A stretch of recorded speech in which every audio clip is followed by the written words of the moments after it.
Donald Trump outlines America's objectives in the war against Iran. Iran retaliates and attacks regional countries with American military facilities.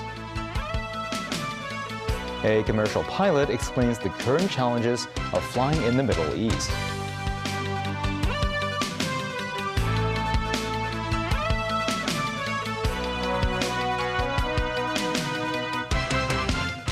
Good evening and welcome to TVB News. As the war in the Middle East intensifies, U.S. President Donald Trump said that the U.S. has the capability to go far longer than its projected 45-week time frame for its military operations against Iran. Defense Secretary Pete Hegseth said they would not roll U.S. troops on the ground in Iran. Tracy Furness has more. The scene in Tehran early Tuesday morning. Several areas of Iran's capital hit by U.S. airstrikes, smoke billowing from one of the buildings. This CCTV reporter saying he could hear fighter jets flying over the city, and we can feel them getting closer and closer, he said. A hospital in northern Tehran and nearby residential buildings and a television transmission tower also hit by shells, leaving behind rubble and debris. This as the U.S. military released a video showing a missile strike on an Iranian ship. The military said it had taken out 11 Iranian warships. U.S. President Donald Trump made his objectives known about the U.S. military operation in Iran.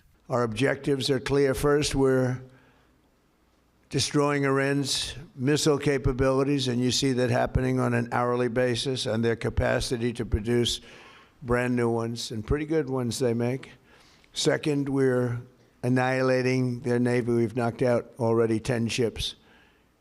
They're at the bottom of the sea. Third, we're ensuring that the world's #1 sponsor of terror can never obtain a nuclear weapon.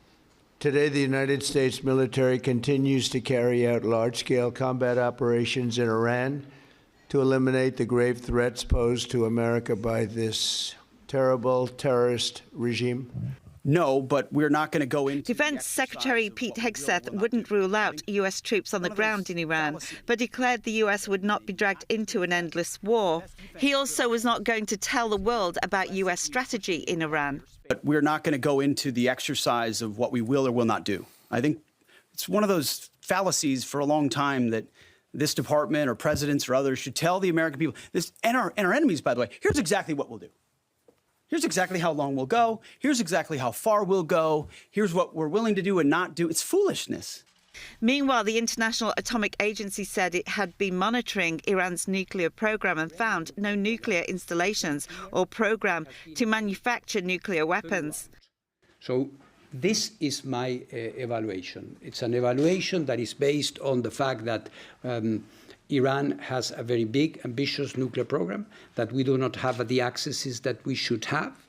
At the same time, I said it last year, before the June 12-day war, we don't see a structured program to manufacture nuclear weapons. Tracy Furness, TVB News. Iran is continuing to strike neighboring countries that have U.S. military facilities in response to the joint U.S.-Israel attack on the Islamic Republic. Iran's ambassador to the U.K. called U.S.-Israeli strikes against Iran illegal and backed Iran's right to defend itself. Israeli Prime Minister Benjamin Netanyahu justified the attack on Iran by claiming Tehran was bolstering its nuclear capabilities. Daniel Rao tells us more. Saudi Arabian state television reported Iran struck the U.S. embassy in Saudi Arabia's capital with a drone early Tuesday. The attack from 2 drones on the U.S. embassy in Riyadh caused a limited fire and minor damage, according to Saudi Arabia's defense ministry. The embassy urged Americans to avoid the compound. It followed an attack on the U.S. embassy in Kuwait and the U.S. State Department ordering the evacuation of non-emergency personnel and family in Bahrain and Jordan. Saudi Arabian state television also reported Iranian drones that attacked the Ras Tanura oil refinery near Dammam on the east coast of the country were intercepted. Suspected Iranian missiles were also neutralized in the sky above Doha and Qatar. Bahrain, the island kingdom that is home to the U.S. Navy's 5th Fleet, said it intercepted dozens of Iranian missiles and attack drones, and that at least 1 person was killed. Iran's ambassador to the UK said U.S.-Israeli strikes against Iran are illegal and backed Iran's right to defend itself. I would like to reiterate that this kind of attacks are illegal and the violation of international law that has been imposed by the United States and Israeli regime against the Iranian people and the Iranian government. But now we are defending ourselves because the war, the one act of aggression imposed us, and so there is no doubt that we are doing our rights of our inherent rights of self-defense. Now we are defending ourselves. Disrupted by the Middle East war, several Hong Kong tour groups remain stranded in Dubai. According to some travelers on the ground, the city is largely peaceful for the time being. Samantha Lee has more. Amid the escalating regional conflict, many are stuck in the Middle East. Tony, a Hong Konger working in Dubai, says things are more or less back to normal. He said, I heard loud explosions the first night and the night after that. But last night was quiet. When I was out on the street, both local residents and visitors seem more at ease. Many convenience stores, restaurants and shopping malls are open. Tony is part of a group of some 20 people who traveled to Dubai for a racing event organized by the Jockey Club. They have already passed their personal details to the Chinese consulate. Things are pretty confusing now. I heard reports that Abu Dhabi would compensate stranded travelers for hotel and meal expenses. But the staff here in Dubai said they had not received such notice. All I know is that hotel prices have doubled. Travel agency WWPKG expects its tourists in Dubai to begin returning to Hong Kong this week. It says that the local government will cover hotel expenses, though the application process is unclear. Experts noted that travel insurance generally does not cover incidents of war. Selina Lau, CEO of the Hong Kong Federation of Insurers, explains that war is a major event that falls outside the scope of commercial insurance, whether it is airport closure or a travel delay caused indirectly by war. She suggested travelers to contact airlines to change flights or ask for a refund. Samantha Lee, TVB News. Cathay Pacific will extend its suspension of flights to Dubai and Riyadh until the 14th of this month. Some civil aviation pilots stress that the Middle Eastern airspace remains dangerous. Tensions continue to rise across the Middle East, with some countries in the region having yet to reopen their airspace. Cathay Pacific announced on Sunday that all flights traveling between Hong Kong, Riyadh and Dubai have been suspended until the 5th and 3rd of this month, respectively, but today announced a further delay to the 14th. As the region's primary aviation hub, the Dubai International Airport has long been the center for connecting flights between Europe, Africa and Asia. Owing to the ongoing conflict, Dubai Airport announced the suspension of its services on Sunday, only restoring flights at a limited capacity today. Stephen Cheung, chairman of the Hong Kong Professional Airline Pilots Association, emphasized the risk of flying into Middle Eastern airspace, as some flights from India had to turn back. He added there's a possibility of missiles accidentally hitting commercial air transport in the region. According to a flight tracker website, there has been a significant drop in flights in Middle Eastern airspace. Regarding alternative routes for direct flights between Hong Kong and Europe, Cheung said pilots may travel across Central Asia and countries such as Turkey. But satellite signals or GPS may be affected, disturbing flight navigation. Meanwhile, Peter Hui, chairman of the Hong Kong Shippers Council, noted there has been a pileup of goods at the Dubai International Airport since services were suspended 2 days ago. He fears the closure of the Strait of Hormuz could also affect cargo ships, which could extend the shipping time by an extra 12 to 14 days. Hui noted that the global supply chain order could greatly suffer if the conflict is prolonged. The escalating conflicts in the Middle East have started to restrict supplies from the key oil and gas producing region. A representative from the automotive industry expects the prices could surge further. Samantha Lee tells us more. At a petrol station in Wanchai, unleaded petrol was priced at $29.69 per liter on Monday. And just one day after, the price has risen to $29.99. Some noted a steady climb in fuel cost over recent years, making every fuel up increasingly expensive.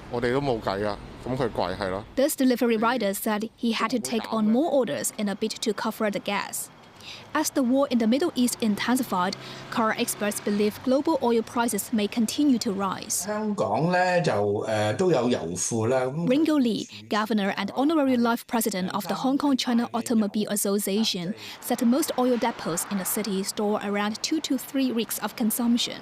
He noted there is a time lag before the global oil price spike hits Hong Kong. Samantha Lee, TVB News. And still ahead, Chief Executive John Lee arrived in Beijing ahead of NPC meeting. Residents and tourists enjoy Lantern Festival or Chinese Valentine's Day.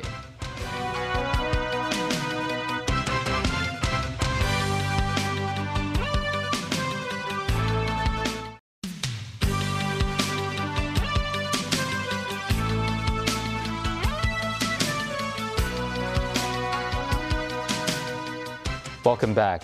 Chief Executive John Lee has arrived in Beijing to attend the opening of the National People's Congress meeting. After checking into his hotel at noon, he began his visit by meeting the administrator of the Civil Aviation Administration of China, Song Ji-yong. Lee said the SAR government will deepen cooperation with the CAAC and promote the airport cluster in the Greater Bay Area. Lee then met with the chairman of the State-Owned Asset Supervision and Administration Commission of the State Council, Zhang Yuzhuo. Lee thanked the commission for its support in accelerating the Northern Metropolis project. On Thursday, the city leader will attend the opening of the National People's Congress meeting before returning to the city the same day. Today is the Lantern Festival, the final day of the Lunar New Year celebration. The day is also known as Chinese Valentine's Day. Many visitors visited the Wang Fuk Court Temple to experience the tradition. Mo Sinai reports. Despite the hazy weather conditions, 66 Wang Fuk Court Temple was full of worshippers on Lantern Festival. While the festival marks the end of the Lunar New Year celebration, it is also known as Chinese Valentine's Day, which people will pay respect to Yue Lao, the Chinese deity of love and marriage. Local and overseas worshippers lined up at the Yue Lao shrine. Many held red threads as they prayed to the deity. They then tied the thread to the rope held by Yue Lao and 2 of his attendants, the couple. Not far away from the Yue Lao statue, worshippers were seen hanging wishing cards on real and artificial peach blossoms. Several tourists who are in Hong Kong for the first time are keen to experience the Chinese culture. It's bustling, it's busy, yeah, lots of people, lots of things to see. To me it seems like maybe a bit hopeful, that you could feel some hope or you could light a lantern for specific wishes and send it off. We are getting our fortunes told, so we have started that with some mixed reviews. The temple also sets up light installations related to the Lantern Festival as a photo spot, a 2-meter-tall sweet rice ball and 2 moons. To celebrate the festival, the temple has extended its opening hours to 9 p.m., while the final entry time for visitors is at 8. Mimosa Nai, TVB News. Our reporter Mimosa Nai is still at the Lantern Festival event in Wang Fuk. So Mimosa, how is it like out there? I'm outside the Yue Lao shrine right now. Apart from being the lunar festival, a total lunar eclipse is also set to take place tonight. According to the observatory, the entire process is expected to last for about 60 minutes, which is roughly an hour. And the observatory says the moon will not disappear from sight completely, but it will appear as dull red. The observatory also says the process can be observed with an unobstructed view to the east if the weather allows. Meanwhile, the flow of worshippers going inside the shrine has never stopped since we arrived this afternoon. In fact, more and more people arrived to the shrine after work. All of them are here to pay respect to Yue Lao, the Chinese deity of love and marriage. It is believed that the deity holds a book of marriages and is responsible for arranging marriages and ensuring that couples are united. That's all from me. Back to you in the studio. Thank you, Mimosa.